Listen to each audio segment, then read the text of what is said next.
Jaywick is one of my favourite places, if I'm honest. I mean, behind you you've got some beautiful beaches, but you've also got this community that's proud, it's got heart, and it's really one of those lovely communities. And if you're sort of talking about what the council's doing, I can sit there and point you to the Sunspot, which we delivered last year. And that was a £5 million project that has 24 businesses in it, employing local people. And some of those people actually live and work in the area. Behind us, you can already see the houses that we've done from the previous administration, and just demonstrating that house building is something that can be done here.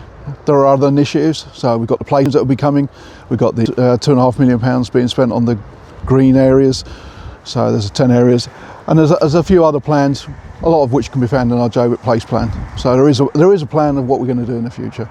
The indices, they don't pick up the community value of things, they don't pick up the heart of the area, and I think the more deprived, I grew up in a council estate, the more deprived an area, the better the community.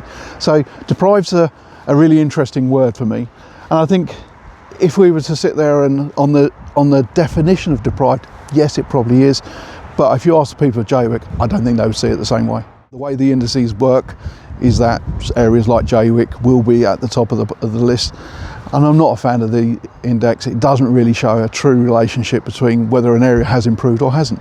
If my area has done extremely well and everybody else's has done extremely well, then I'm still at the top of the list. And I said, this attitude towards who's best and who's worst doesn't really help an area in its own morale. I said, but if you go and ask the residents, and I'm one of them, about the pride in the area, we don't recognise the deprivation, we recognise the heart, the community, the real soul of what goes on in this area.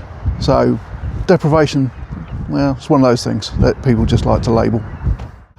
Jaywick has a massive opportunity. So in the near future, we're going to have a mayor. I said, so he's going to bring transport, skills, jobs. That's the hope for all of that. That's the three things that this area needs.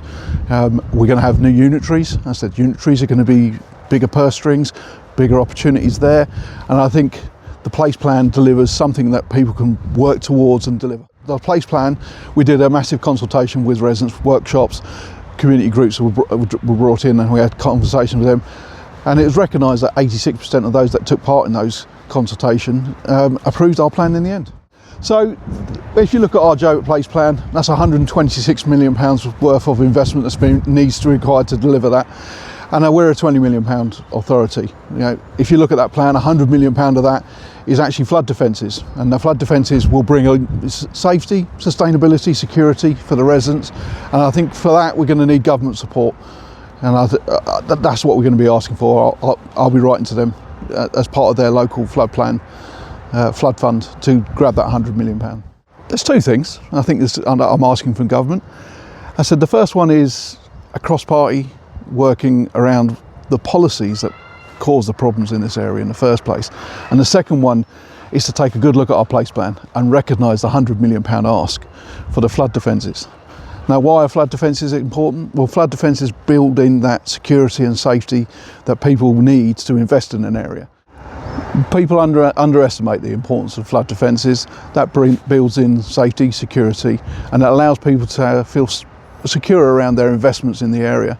And it's important to recognise that the floods are still a big issue here, and it's only around the corner.